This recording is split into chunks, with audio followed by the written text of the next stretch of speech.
You will be judged. And with the measure you use, it will be measured back to you.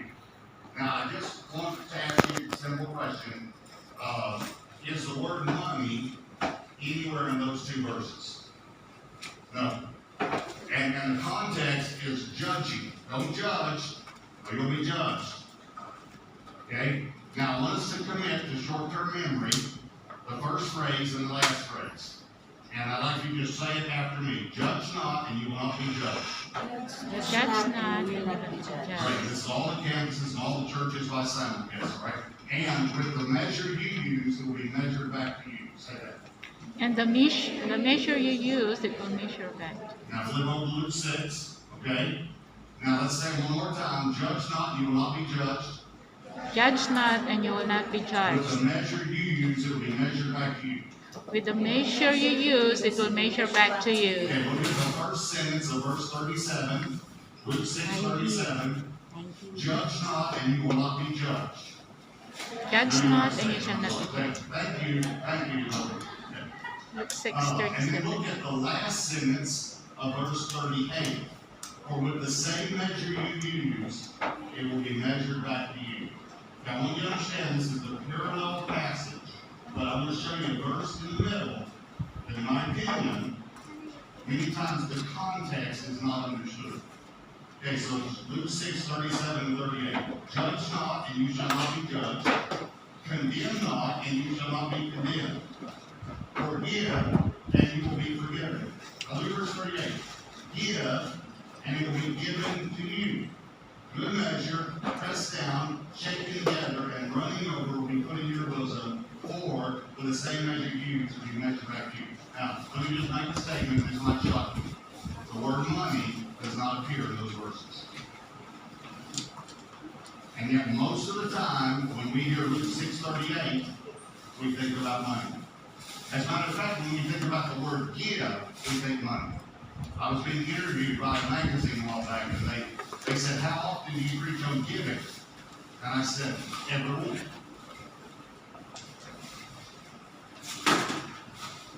They said, you preach on giving every week? And I said, yes. I think what you meant to ask me was how often do I preach on giving money? And that's about every 3 years. Every 3 years, I do a series on stewardship and generosity. But you didn't ask me how often to preach on giving money. You asked me how often to preach on giving. I can't preach on grace and not talk about giving, because God so loved the world, I can't preach on marriage and not preach on giving, because a marriage will not work if you're not givers. If both people aren't givers. And again, not finances, now giving. You understand what I'm saying? This applies to every area of our life. So we have to understand, giving is about the heart. Here's the title of the message. I should have given it to you earlier, but the title is, it's all about the heart. It's all about the heart. Jesus said, where your treasure is, there your heart will be. Some people say, well, they're after my money. Let me explain something to you. Yes, God is after not the church. God is after your money because He's after your heart. And your heart is connected to your wallet. Kailangan ko magsulat. I guarantee I've seen there's a string from your heart to your wallet. Because I've watched people when they start to reach back, and then it just, it hurts. If God can get your wallet, listen to me, He can get your heart. And I'm not the one that said it. Jesus said, where your treasure is, Ikuhanan mo nga sa office. there your heart Kung meron ka sa will office. be also. Your heart follows your treasure.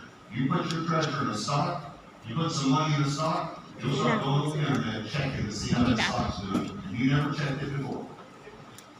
And you never cared about it before. But you care about it now because your treasure's there. Are you following me? You want your treasure in the kingdom?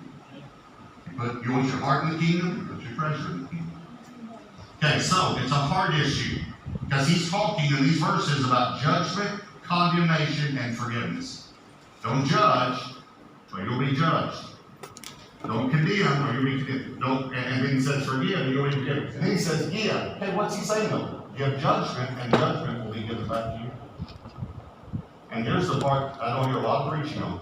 Good measure, pressed down, shaken together, and running over will mean to give judgment back to you. For with the same measure you give judgment, you'll get judgment back. That's the context of these verses. Judgment, condemnation, and forgiveness. Now, you can apply it to other areas because of the laws of sowing and reaping. If you give a seed, you don't just get back one seed. You get back a tree or a plant with many seeds. And that's the way God is. So whatever you give, you're going to get more back. So it'd be better to give good things than bad things, so you're going to get more of it back, whatever it is. I was counseling with a lady one time, and she was a single mother, and she never even where to leave her kids. And so she brought her kids, and we just let them. I said, please come anyway. And she just left them with my assistant. We left the door open there, and I was talking to her. And here, literally, this is what she said. She said, my kids yell at me. She said, they yell at me. I don't know why. And then she did this. Y'all stop talking out there!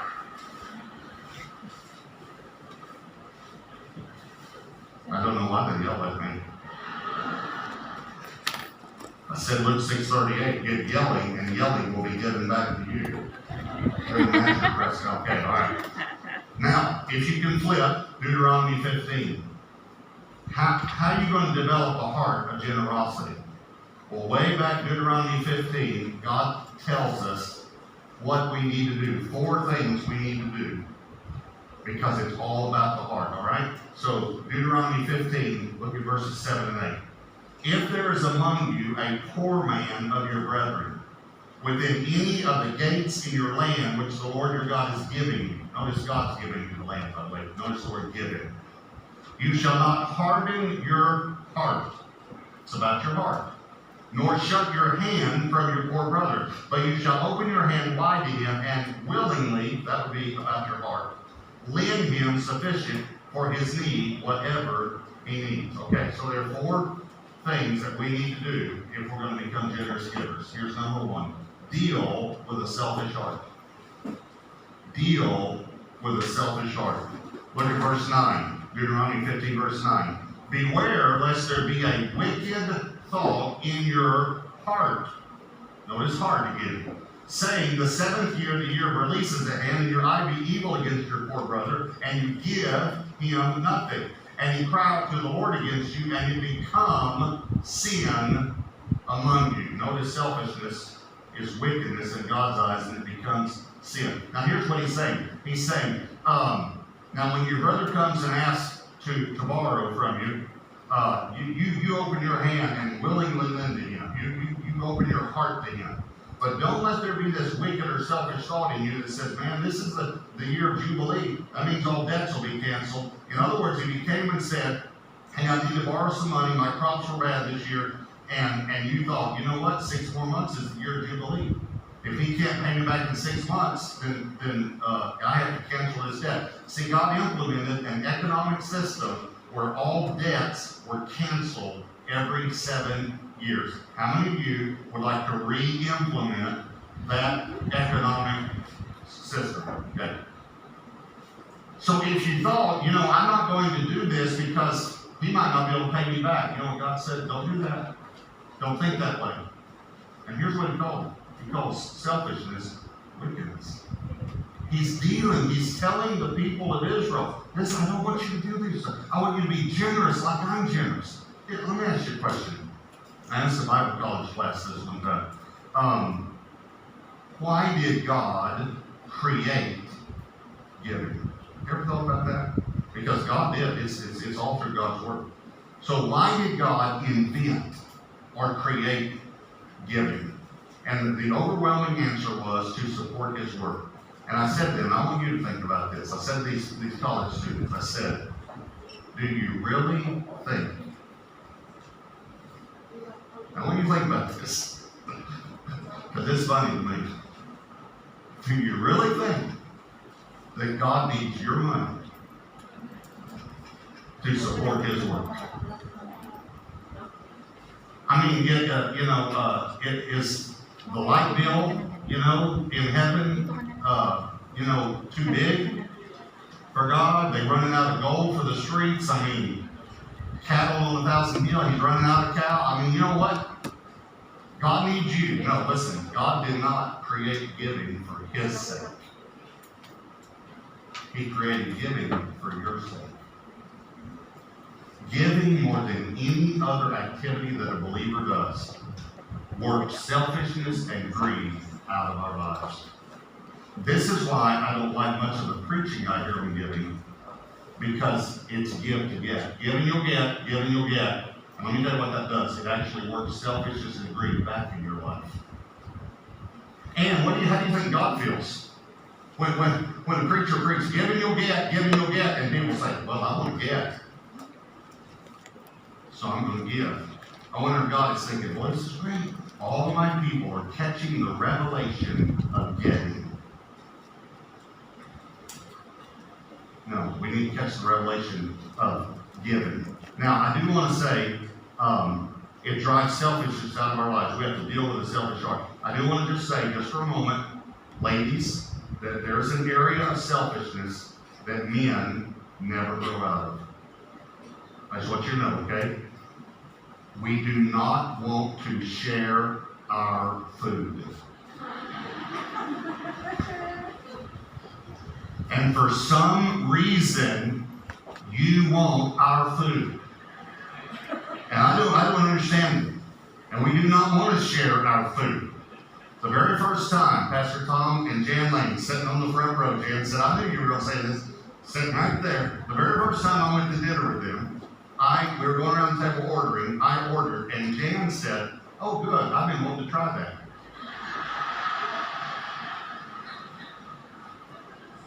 I've never even met the woman, and she wanted to eat off my plate. And I said, well, you better order some, because that's the only way you're going to get it. Think about it, come on. What does every woman say when you're at the drive-thru? What does every woman say? You say, what, would you like something? No, I'll just have some of yours.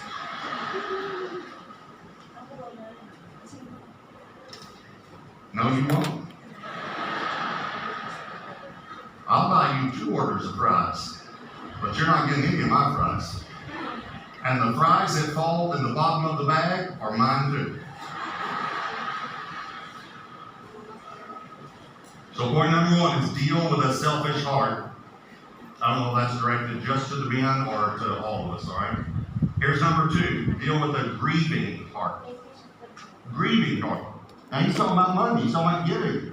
Verse 10, you shall surely give to him, and your heart should not be grieved when you give to him, because for this thing, watch, for this thing, giving with the right heart, the Lord your God will bless you in all your works. That's amazing. And in all to which you put your hand. If you learn to give from the heart with the right heart, God will bless you in everything you do. That's what he just said. See, we need to understand this is a heart issue, but selfishness attacks us before we give, and grief attacks us after we give. You ever given a large amount or made a commitment and then something breaks? And the enemy comes immediately and says, see, you shouldn't have done that. He comes in, and grief because of what we gave. And you know, I'm sitting here. Here I am preaching this message, and I have this thought just go through my mind. And after 30 years of preaching, I ought to know to just let the thought go on by. But here's the thought I had. I just thought to myself, I'm going out to eat after the service, and I don't have any cash. I just had that thought just go through my mind. You know, I'm just, wow, $100. Okay, I'm gonna start saying those thoughts more often. Okay, no, let's talk about that for a minute, all right? Why, when I said I don't have any cash, why did David get up that fast and give it to me? Let me tell you why. Because I gave it to him before the service.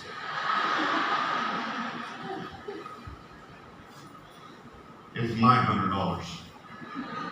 Okay, now, he's not grieving that he gave. You're not grieving, oh, you are a little? No, he's not grieving because, why? Because it's mine.